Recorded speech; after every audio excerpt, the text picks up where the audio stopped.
Hello, and welcome to the latest in a series of digital events from the International Women's Forum. I'm Jeanne Meserve, and I'll be your host today as we discuss policing and race with a couple of IWF members who are uniquely qualified to address those subjects.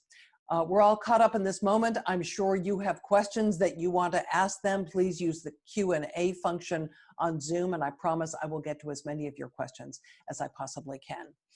I don't know about you, but I feel like I'm standing in the middle of an earthquake. I can feel the earth moving beneath my feet, but I don't know how long it's going to last. I don't know how strong it's going to be. And I certainly don't know what the landscape is going to look like when the quake is all over. The quake was triggered, of course, by the death of George Floyd under the knee of a policeman in Minneapolis, Minnesota. But it is powered by hundreds of Black deaths and by hundreds of years of history. It is prompting many people to look, some for the first time, at their communities and into their souls, and some are asking questions they may not have ever asked themselves before. We have with us two IWF members who are uniquely positioned and unquestionably qualified to give us their opinions and thoughts on this moment and this movement.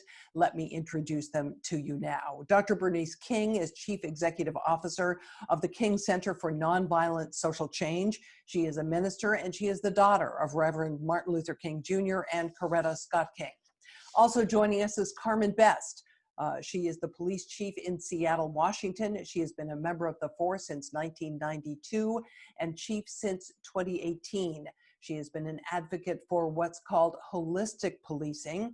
She is a member of IWF Washington, and many of you will remember her remarks to the IWF conference in Toronto last year. Chief Best, let me start with a question for you about the occupied zone in Seattle. What is the state of play right now as we speak? Well, right now, there's still a lot of people who are still residing within the occupied autonomous zone within the East Precinct area. Currently, our city officials are working with a number of the people in the area to ensure that we're able to safely get into the precinct and also accommodate some of their requests. President Trump has threatened to take action. He said at one point he was going to call in federal troops to take care of this if the governor and the mayor didn't do so. Would that be the right way to resolve this situation in your view?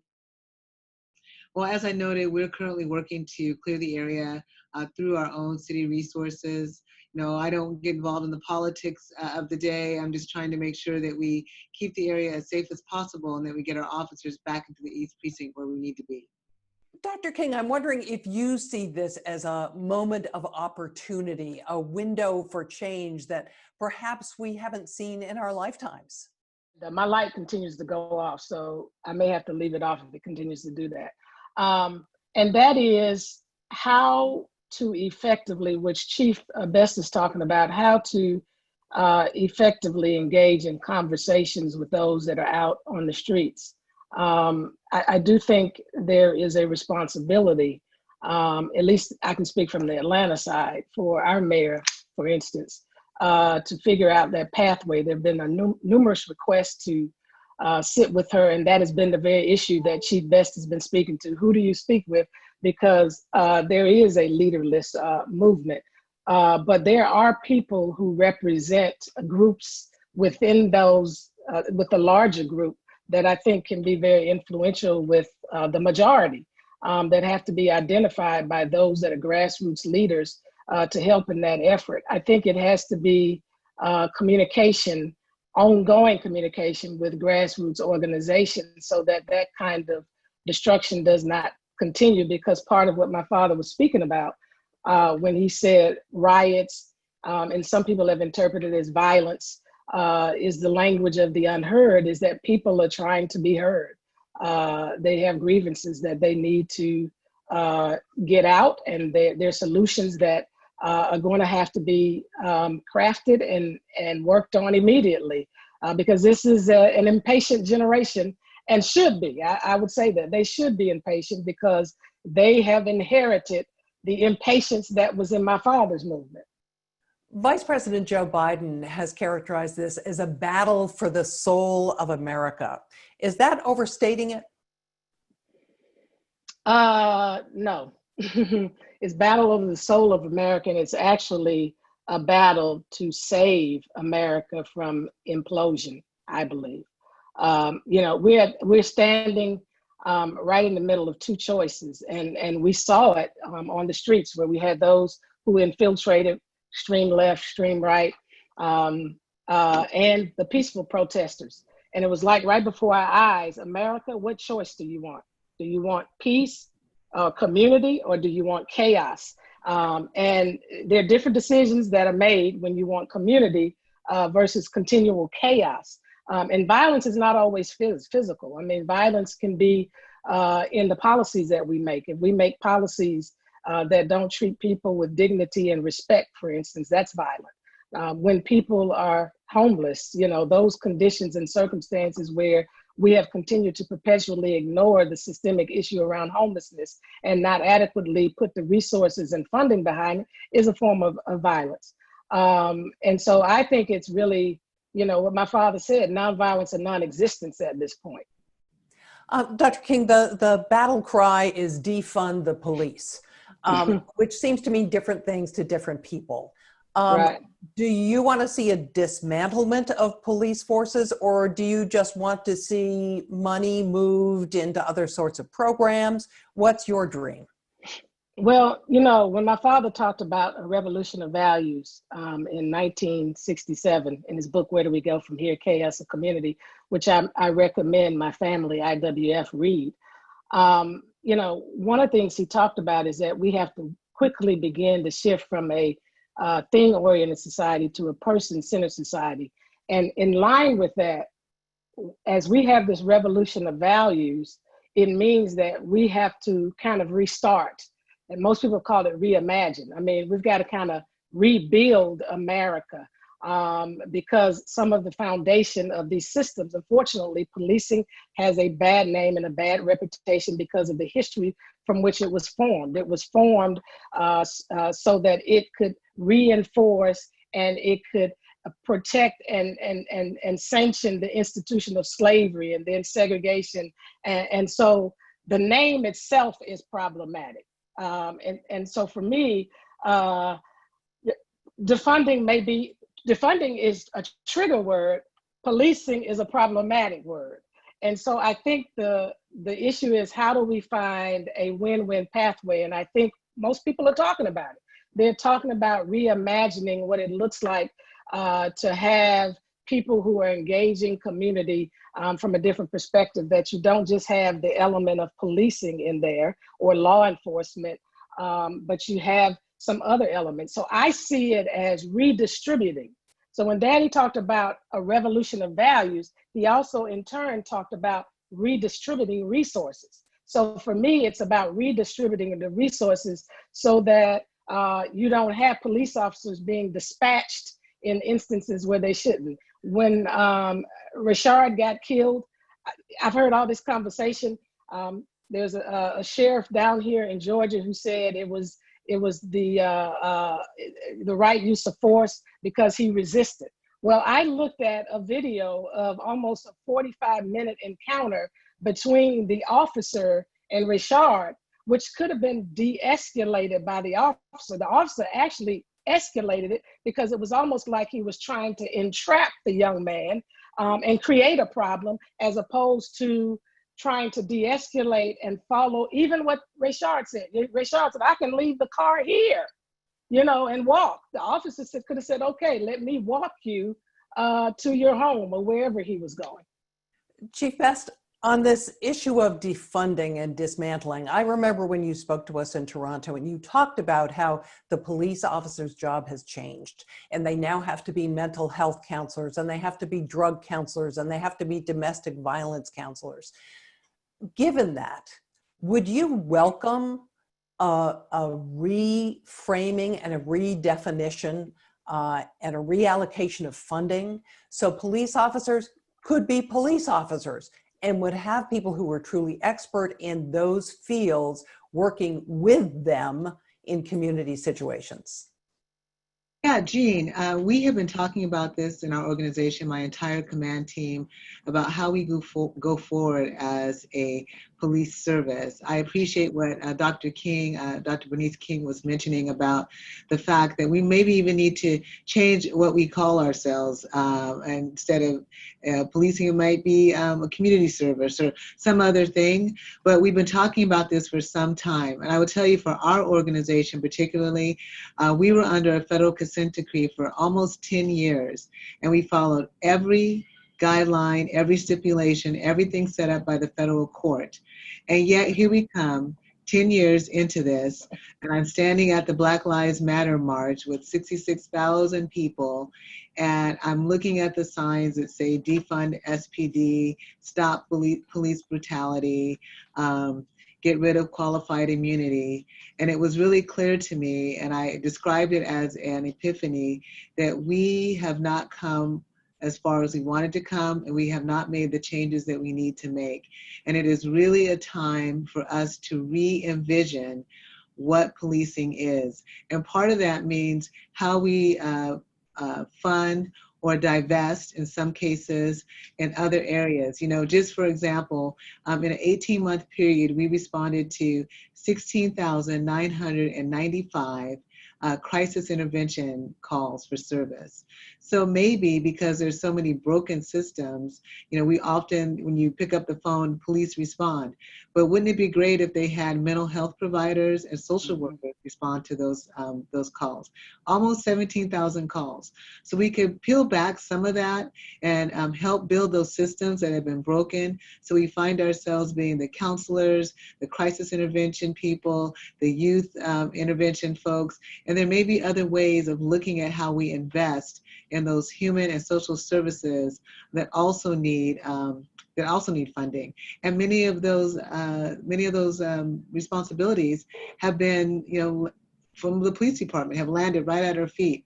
So I think it is time to re-examine what we're doing. And you're fine with that, even if it means a cut in funding for your department? No, it doesn't have to be a cut in funding. It just means a shifting of funds. I mean, you know, the terminology and the words around this matter. So I don't want to cut the funding to the police department, but I want to re-envision how we do things and who's responsible for what levels of work. So the money is there. It might be moved around some to help facilitate other work.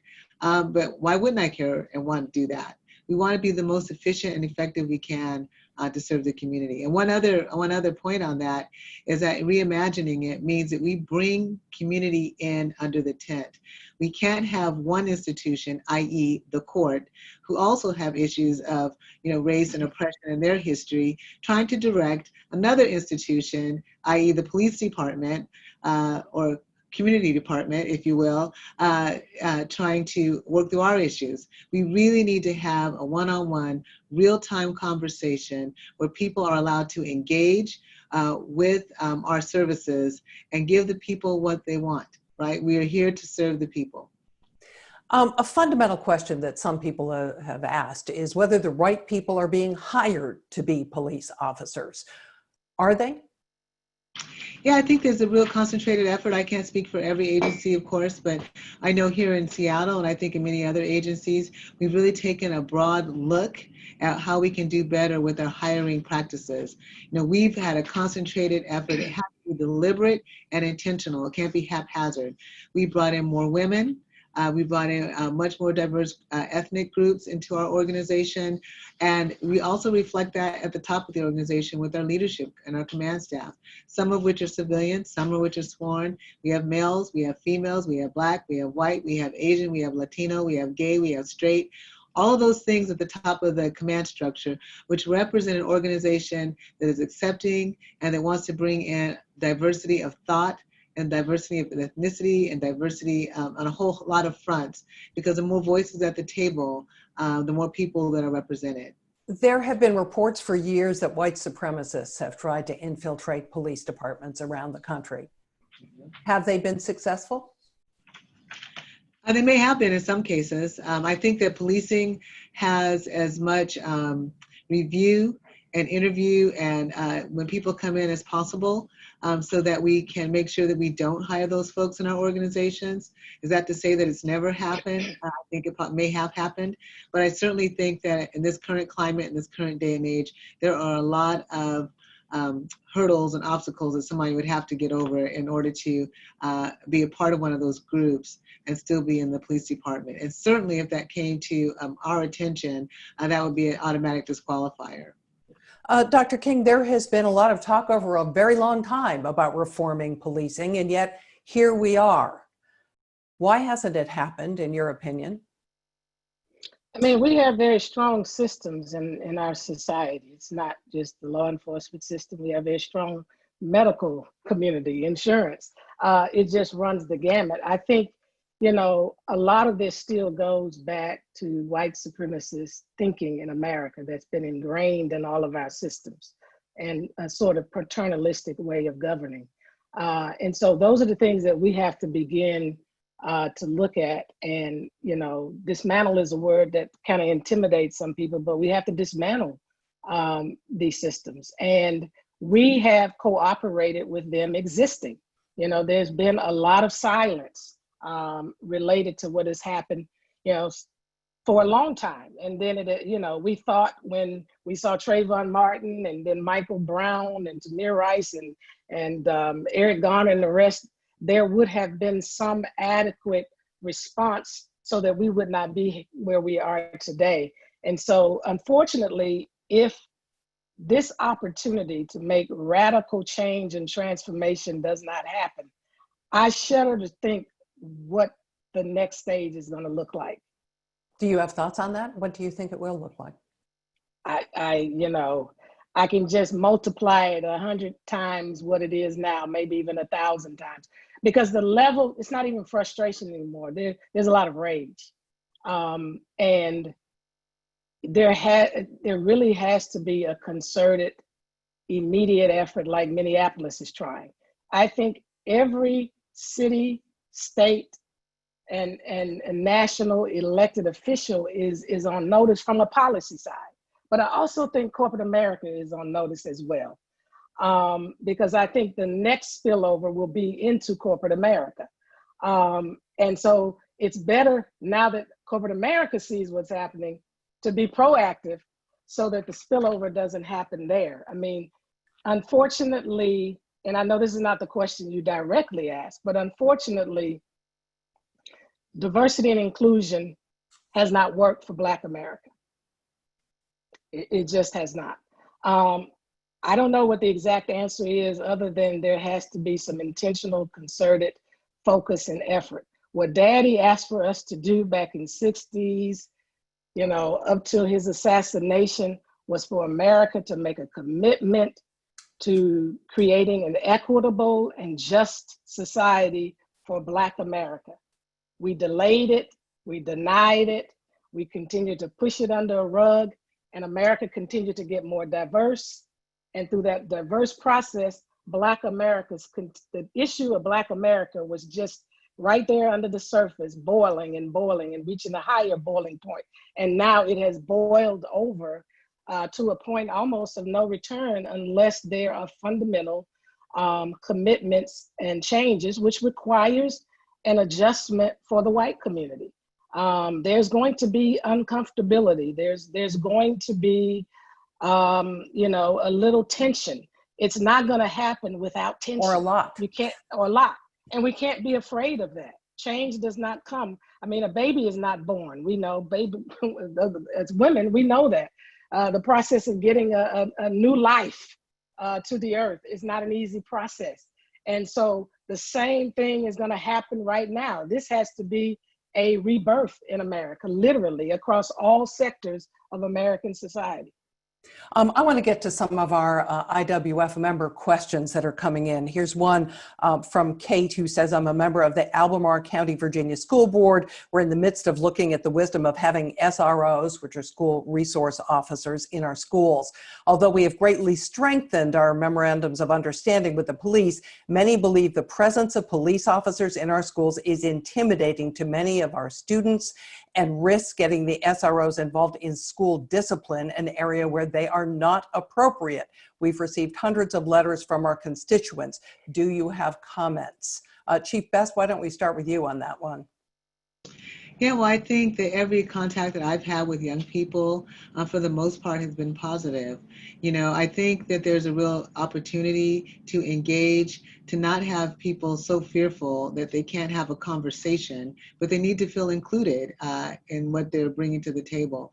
I don't believe in, hiding from the public. We work for the public, and young people should understand that. I do think there's a lot of conversation around the school to prison pipeline and how officers are utilized in the schools. So, our perspective is that the officers are there as mentors to help people out, as allies to the students, and so they're not involved in the discipline because that doesn't build relationships. That's for the principal or the vice principal to do. We're really trying to work with young people, particularly those that are at risk because of family history or whatever, to make sure that the relationship is good. So I understand there's a lot of concern about, what police are doing, and I think there needs to be definitely a laser focus on what's happening in the schools. But I think there's an opportunity there. And as Dr. Bernice King mentioned, peeling everything back and starting over to make sure that we're getting it right is super important. Re-envisioning and reimagining how we might do that at all levels of society is absolutely important. It's critical. Because people are at a point now where there's no looking back. This field of policing is definitely going to change. There is no looking back at this point. So let's figure out how we move forward and make it right. Dr. King, do you have any quick thoughts on the issue of police in schools? I know a number of communities have already ended their contracts with their local police departments because of concern about this.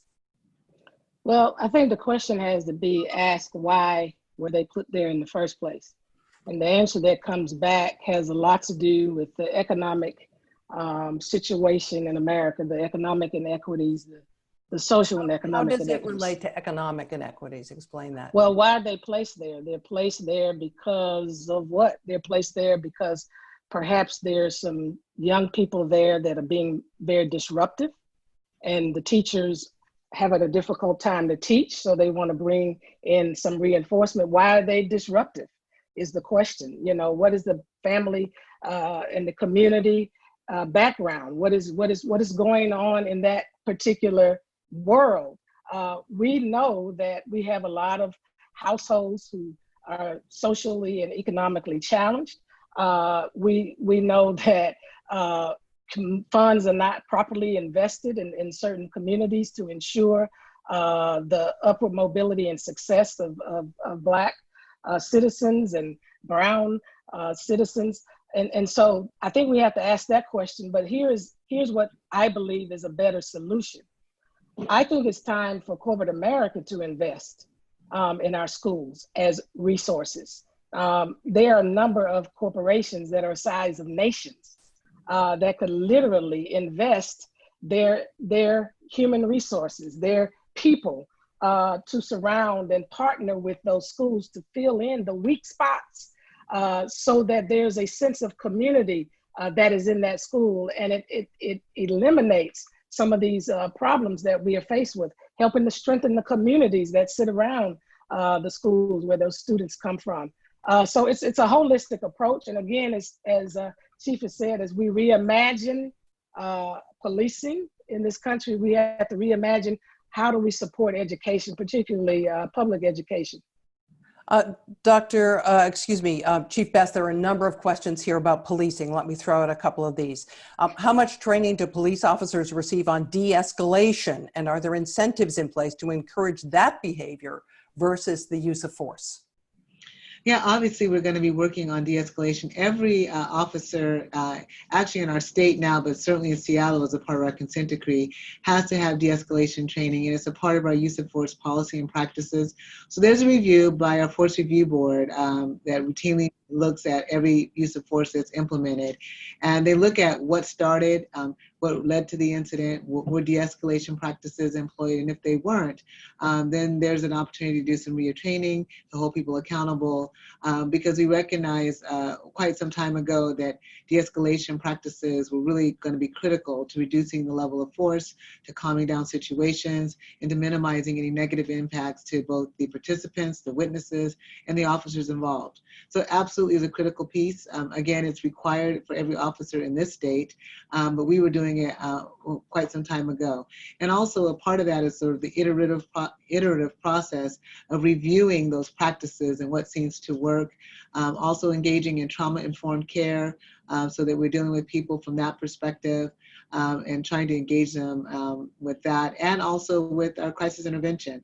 Although, as I said earlier, it would be great if we had social workers or outreach workers to handle those types of calls. We still train officers in that as well. Here's another policing question. Does it make sense to have police departments focus on community policing rather than confrontational policing? Yeah, I would never advocate for focusing on confrontational policing. However, people have said there is a warrior mentality on the part of many police departments. You know, that's a broad brush, and in some cases there might be, but I think we've really worked hard. We all recognize the issues that we're facing to make sure that there is more of a protector attitude going in to addressing people and what we're doing.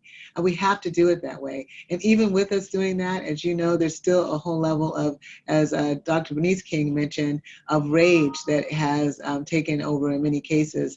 So we have to, again, I keep going back to it, reimagine what that looks like. You know, because if what we were doing isn't working, and it still leads to thousands of people across the country coming up and coming out daily, then we know we have to re-envision how we move forward. Dr. King, as someone engaged in nonviolent social change, let me ask you, direct this next question to you. How can passersby constructively, not provocatively, intervene if an incident like the George Floyd murder is unfolding before their eyes? Should any of those who filmed George Floyd's suffering have intervened or confronted the police officer instead? I'd like actually both of you to take a bite of that apple, but Dr. King, why don't we start with you? Well, I think people were trying to intervene. They were talking to the officers and saying, look, he's saying he can't breathe. Take the knee off. I think it's very difficult with the imagery of policing and what was happening in that moment. That person would be at risk of being arrested. This has happened over and over again in our communities where people do try to intervene vocally. Some may do it a little bit more aggressively, and it never ends well. You end up with two people, maybe not both deceased, but both injured in some form or fashion. So I think the greatest intervention today has been the presence of mobile devices that have these video cameras that capture what's happening, because that's what happened in my father's movement. They had been struggling from 1955 to 1963, when all of the cameras suddenly rushed to Birmingham, Alabama, and saw all of those young people being water hosed, billy clubbed, and dog sicked on them. And it arrested the American attention and wakened them to something being wrong, fundamentally wrong in our country, particularly in the South. And that's what this is the Birmingham moment. It's the Bloody Sunday moment. So Chief Best, your thoughts on intervention? Is there something a passerby can do, should do, or are they putting themselves in jeopardy and in danger? We saw in the George Floyd case, when somebody started moving towards the officer, they were threatened with mace. Yeah, that's the reality of engaging in those circumstances as they're ongoing. I think the fact that people had their mobile devices was helpful to pull them out, and they did make the verbal pleas for a different action. I'm much more concerned about the fact that the officers that were there did not intervene and make that situation end. And a lot of people have asked about that and wondered if that's part of the police culture. Is it a cultural phenomenon? And when something's that deeply ingrained, how do you change that? Well, it can be. I can tell you, I believe this, that you start with first, the policies and procedures. It is explicitly stated in our policy that if someone is engaging in an act that can hurt someone, that violates policy, that violates law, then you are required to intervene. And that is an expectation. So you have to really have it stated explicitly. And then if somebody violates it, they have to be held accountable. So if for this situation, they all have been charged, but you have to make sure that you set the standard and people follow that standard. That's the only way to break it around and break down those long-term, I should say, cultural barriers. Well, let's talk and about can I add something real quick? Absolutely. And I do think we have to start early on in our society to teach the leadership principle of a commitment to humanity. When you have a commitment to, like I do, my loyalty is not to an institution. My loyalty is to humanity. So no matter what institution I work for, when I see something inhumane, if I see something unjust, I'm willing to take the risk to lose my job, to be demoted, whatever the case might be. And I think this is across all systems. It's not just policing. Doctors cover for doctors, preachers cover for preachers, because they're trying to protect their particular profession or industry, or institution. So it has to be another way that we raise leaders in this country. I would say that, Jeanne, if I could just jump in, I would say that one of the key things that we've been trying to promote is there's nothing more important than the sanctity of life. If people don't, and particularly with George Floyd's death, it was blatantly clear that there was a disregard for the sanctity of life. And I agree with Dr. Bernice King. If you don't have enough humanity, just on a human level, to react to something like that. That's why this is, the movement may have been bubbling up all along, but that's why this is particularly egregious, because we all got to see a grown man in his last breaths on earth. And it's so tragic and so easily preventable. So you have to have a commitment to the sanctity of life and that humanity first. And we truly try to screen for people who have that level of commitment. Chief, you talked about accountability, and that's one of the big topics of discussion when it came to light that Officer Chauvin out in Minneapolis had this long string of infractions and really hadn't been disciplined for it. I know you're not in Minneapolis, you're in Seattle, but there seems to be a lack of accountability within the system, a lack of traceability on people's past history, and a closing of the ranks and an instinct to immediately protect from the police unions and the law enforcement organizations. Can you sort of talk to me about that whole ecosystem and how that can be changed, and if it should be, in your opinion? Yeah, well, of course. I mean, here's the thing, Jeanne. There are about 18,000 police agencies in this country, as you know. So trying to bring all of that together for one standard is really one of the big challenges that we have, because everyone has its own culture, its own level of engagement, its own rules about how discipline works, and so if we had something more consistent, I would say that several are very good, but there's probably several that aren't. So having a consistent standard, I think that Congress is trying to come up with something that there's a baseline standard for everyone that's the same, is going to do a lot to move that needle in the right direction. Dr. King, here's a question for you. Why do you think people are so afraid to deal with racism? Is that the term you'd use? Is it afraid? Well, I think it's probably a number of reasons. I mean, when you don't know something, it tends to create a fear, and certainly a reservation.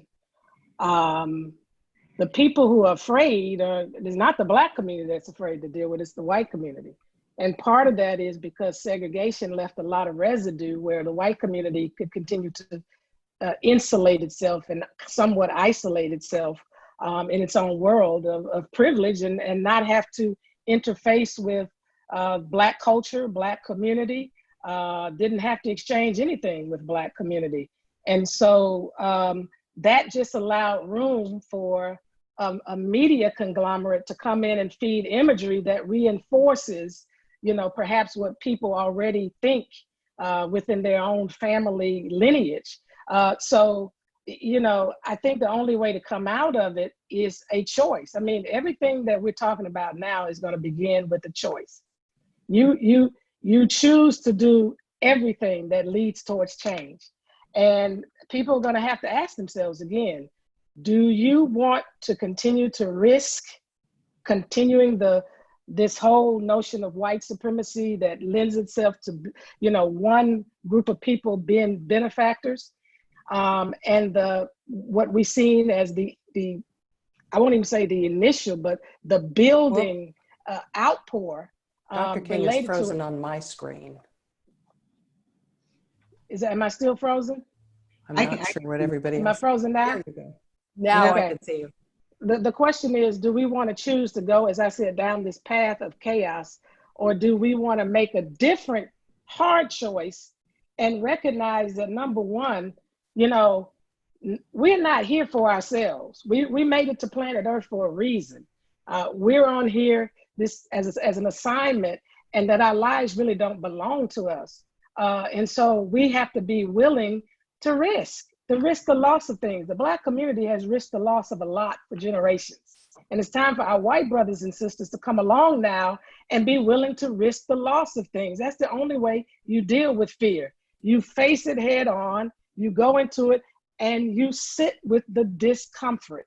You sit, believe it or not, every time I speak, and I've been doing this for 40 years now, I am very afraid, somewhat extremely anxious, but I do it in spite of my fear.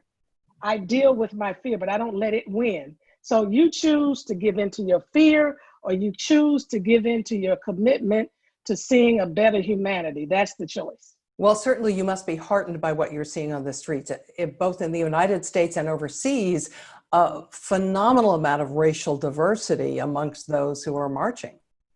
Yeah, mostly young people. That's the great divide. If we can hold something, put something in place until it gets to them, we'd be in good shape. Unless they change en route to becoming our age, who knows? Right, exactly. Chief Best, there's another policing question here. Does the use of military-style equipment impact how police are perceived by the community? We have read about police being issued grenade launchers and bayonets. Yeah, well, I like to answer that, but before I do, I just want to sort of echo and co-sign on what I'm hearing from Dr. Bernice King again, is that part of those discussions on race and confronting race, you have to get comfortable being uncomfortable. You just have to be uncomfortable. It's okay. Not everybody's going to be comfortable about those very very intrinsic issues that we have to deal with and address and put them out front. I stopped being uncomfortable a while ago, so I'm happy to talk to anybody about anything, because we need to do that, right? So that's how we gain better understanding and acceptance and learning. And so that's part of the push. So I absolutely concur with that. And when it comes to what some people would term, the way you're describing it to me, is sort of the militarization of the police department, we certainly are looking at all of those things, not having the militarized equipment, being much more approachable in our uniforms and whatnot. But there are times in a practical sense where, if you're at a situation where you're taking rocks and bottles, as an employer, you just have the responsibility to put on a helmet. That's kind of common sense in a lot of ways. But we want to make sure that we are approachable to people, and there isn't so much physical gear in the way that makes people feel like the officers aren't approachable to them. So I think that's a real concern. Chief Best, I also want to ask you about what's going on within your department in terms of morale. Is this very tough for you and for your officers to hear yourself vilified by the public? Well, of course, it's not a comfortable situation. People swore in, they want to do a good job, they want to be public servants, they want to provide safety, and clearly there's a divide here. And so really what we're talking about with our officers is we have to reimagine, and I keep saying that, but it's just the truth, and how we're going to move forward as an organization, how we're going to make sure that everybody is working toward trust and reconciliation based on the long history that we've had. And so people are, at some point they do feel a little demoralized when things like this happen. But I keep it reiterating, every challenge is an opportunity. Every time we come across things that we need to do better, let's do it. That makes us better. Do you have a game plan? Have you sketched out a program that you are going to follow I know your city council has already put some restraints on the department of what it can do, right? No chokeholds, no pepper spray, et cetera, Our et city cetera. council is unique and interesting, I will say that. But what we're doing is we're really trying to make sure that we, like I said earlier, when we talk about re-envisioning the organization, we can't do it in isolation. It really is going to take us working directly, real time, with people who have legitimate concerns. Bring them in under the tent, if you will, and have those real raw conversations, and not being beholden to a consent decree or any other form of, rules that have been created a decade ago in some cases, but real time, what's happening now, what's making a difference now, and how do we make a difference now? And even working with the International Women's Forum and having these very important conversations about race, racism, policing, healthcare, education, all of that is how we get to a better spot. So that's why I'm comfortable being here. How do you bring under the tent the people who are saying we should dismantle police departments? Well, you're never going to get everybody, but you want to get the majority of the folks who are willing to have those conversations.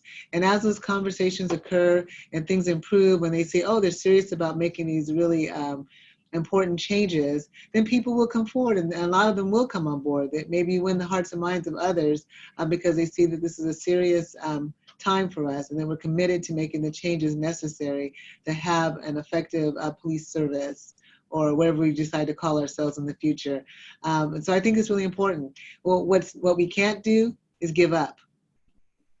I think to add to that, I mean, some of the training that we do at the King Center, the nonviolence training, also helps when you have conflict between two sides, or three sides, or 10 sides for that fact. Because you did work in Ferguson, didn't you?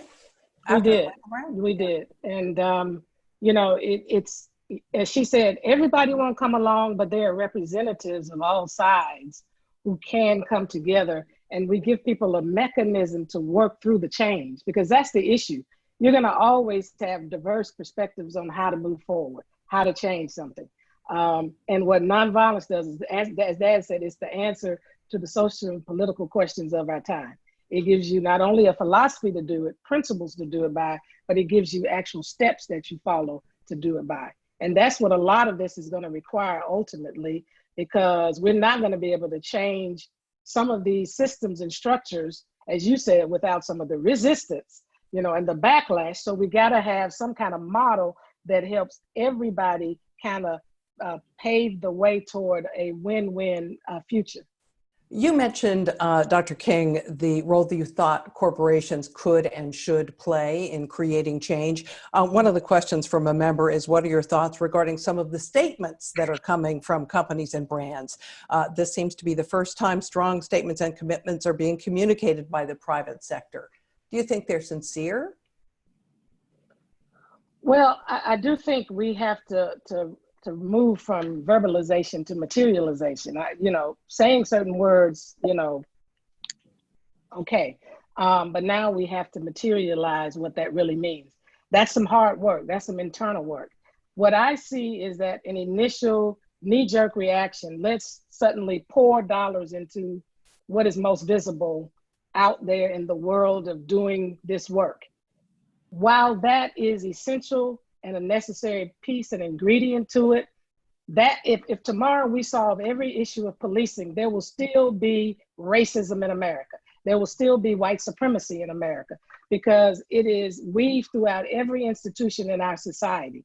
And so one of the greatest places to start is in corporate America. I mean, there has to be a total independent audit, equity audits and assessments of cultures in corporate America. And then there has to be plans put in place that include ongoing training that's accountable. The problem with certain training is the same problem we have with passing laws. We don't put systems in place of accountability once the training takes place, and we don't put anything in place once the law is passed to make sure it achieves its objective. And so you have to put those things in place, and somebody from the outside has to continue to be that kind of watchdog and make sure that these changes are taking place. Because some of the trainings I have read are actually counterproductive when anti-bias trainings take place in the workplace, for instance, that what they tend to do is make people more defensive. Has that been your experience? Well, part of it is because when we train people, we just kind of leave you there. You get the training, you go back into a culture that has never changed. The whole culture has to come into it. You can't train a segment of your company. You got everybody, including the board, because it has to start from the top throughout, and even inviting those on the supplier diversity side into that same training. And then, as I said, there has to be changes in policies going forward, commitments to certain practices going forward, and the accountability factor to make sure certain metrics are being achieved over a certain timetable.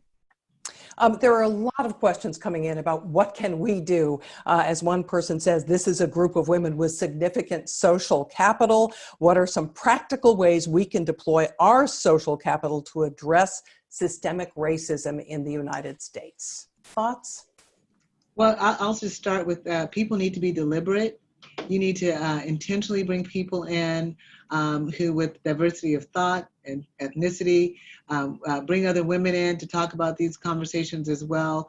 As you move up, lift up, the more influence that you have, use it for good. And sometimes that's uncomfortable. Sometimes your job is at risk and those things will come up. But if you're doing the right thing, and you're doing it for the right reasons, you'll often find that there are a lot more people who are supporting you, who are willing to move the needle with you. So I think it's really important that these conversations stay at the surface, that you're very deliberate, intentional about bringing people to the table. And that is how we start making real change. And to add what she said about using, I look at it as using your influence and using your resources. Using your influence. Some of it requires, I was listening to the former CEO of Xerox. Her name is slipping me now, African-American woman. And she was saying she's getting so many calls as to what do we do? And one of the things she said is white people have to start talking to white people too, and not just us. Because some of it is we're going to require you all making a collective commitment that these are the intentional and deliberate, as Chief Best said, changes that we are going to make. And we are willing to put it on the line. If you're going to be a part of the solution, you have to accept up front that you're taking some risk. So you have to be willing to risk the loss of something. You might risk the loss of certain relationships. I don't know. You might put yourself in harm's way and may have threats on your life. I was born into threat. My entire family was threatened. From the day I was born, all the way through, even my mom. So that comes with the territory of change, but we all have to be willing to do that. The second thing is, I do think it's important that as people are given these resources, that we ensure that the resources are spread out adequately. For instance, think about economic support. You're talking about across the spectrum, whether you're talking about not just nonprofits, but sororities and fraternities are doing work, the educational system, small businesses. There are a lot of small businesses that big corporations or either other small business owners that are white can come alongside another Black small business. You have key relationships. You have access into certain doors that can help them get the resources that they need to really thrive as a small business. Support Black doctors and lawyers. Why is it that most white people go to white doctors, white lawyers, white accountants? If you checked it out in the Black community, that's not necessarily the case. That's a fundamental problem. Socialize in Black culture, because some of this is going to start with not trying to just fix the problem instantly, but fixing you too. Because if we come out of this and those of us in the spectrum don't deal with our internal selves, if you have to search your heart and see if there's anything latent in you in terms of racism. You might say, I'm not a racist, but as Dr. Ibram Kendi said, but are you anti-racist? Are you willing to stand up when you see something that is fundamentally an injustice and an inhumanity toward someone of another race, and particularly the Black race? Because sometimes we do it on a spectrum. Black people at the bottom. I'll speak out here and here, but when it comes to this community, I'm not going to do it. So you have to be an anti-racist, and particularly you have to make sure that it includes being a Black anti-racist. So those are the things that can happen. Is that the heart work that you have talked about? Heart work, yes. HEART. It's both a heart work and HARD, hard work. So I'd like to ask both of you, how in the end will we know whether these efforts have all been successful, whether it's worked? When the needle moves. What's going to be, okay. What's going to tell you the needle is moved? Okay, because it's in a lot of different places. When you see a change in the wealth gap in America, when you no longer see the kind of treatment that is coming from some members of the police department towards the Black community, when there has been a reimagination of what it looks like for those in the police community interfacing with our communities, when you see the stats in every area, health disparities, education disparities, everywhere you can name, when you see that gap shrink to almost non-existent, we will know that things are different. Chief Best, your thoughts on when we'll know if all of these efforts have made a difference? Well, I agree that obviously when we see the disparity gaps shrink, then we'll know that we're making a difference in that regard. I would love to see the day that we don't have 66,000 people show up for a march because they don't feel like there's a need to, because they feel like they're a part of a good change and we're in a place where we don't need to march. We don't march about, I don't know, using milk on cereal because everybody gets to do it, right? So it's the same kind of thing. Once it's just so natural that it's a part of the fabric of our community and our society, it won't be the main topic of conversation anymore because we will have taken a step in the right direction. Somebody posed a question here, which I think is kind of an interesting one, which is, do you have a question for one another? Chief Best, is there anything you'd like to ask Dr. King or vice versa? Yeah, so I would love to figure out how we can continue to move the needle and push forward for a better society, not only in policing, but in every aspect. I had the wonderful opportunity of meeting Mrs. King, Coretta Scott King, when she came to Seattle. What a wonderful woman. And so I think that a lot of her grace, and as well as your father's grace, is bestowed upon you. So any information, any thoughts that you have that you could help us, would love to hear that. Dr. King? Well, I guess my question, I was gonna ask her the question, how can we help her? I mean, a lot of people say these quote unquote trainings don't work. These implicit bias trainings, et cetera, don't work. I believe and know that our nonviolence training does work. It works when people work it because it is a daily thing. That's the intentionality. When a person comes and is committed to it and they commit to it day after day, it works without fail.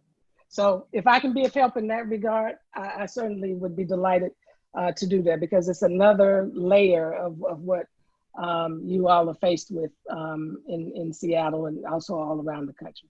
Well, Dr. King, you want to take her up on that offer right now, Chief Best? Right. I want to thank you both for a really enlightening conversation today. Your candor, your passion, it's all been terrific. And I want to thank the IWF members who sent in their questions. We couldn't get to all of them, but I think we got to a fair number. Thank you so much for your involvement, for your commitment. I hope that collectively we can all push the ball forward and truly move the needle as we've discussed. Thanks so much for joining us today. Thank you. Thanks very much. Thank you. All right. Bye all. Bye-bye.